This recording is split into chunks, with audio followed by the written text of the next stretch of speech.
Doncs l'equip ha estat uns dies de vacances, descansant, després ens hem reincorporat la màxima quantitat de jugadores possible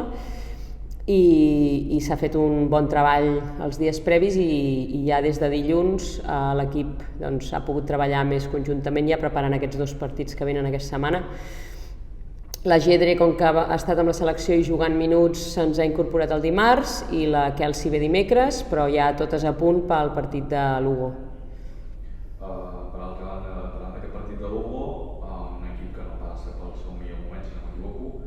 i m'agradaria saber com l'encareu, quin signe Lugo espera sobretot allà al Pazo.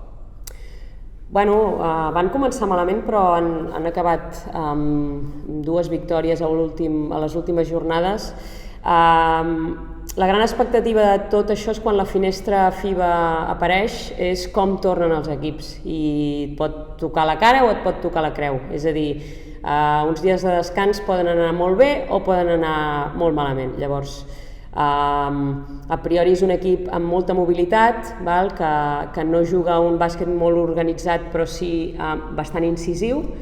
i amb això hem d'anar en compte, amb dues jugadores de referència que jo posaria com a la Giomi en l'interior i Tate en l'exterior,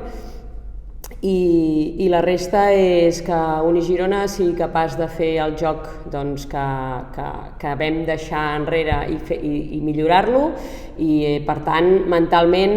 s'ha de tornar d'aquests dies de vacances, s'ha de tenir el cap molt preparat amb això, intensitat màxima, respecte sempre a tots els rivals i fer el millor partit possible dins de les possibilitats que nosaltres tenim i encarar-ho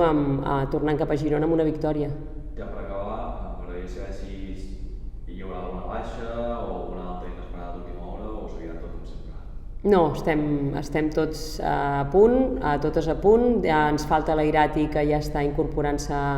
amb algunes parts de l'entrenament, i encarant el partit perfectament cap a Lugo el dijous.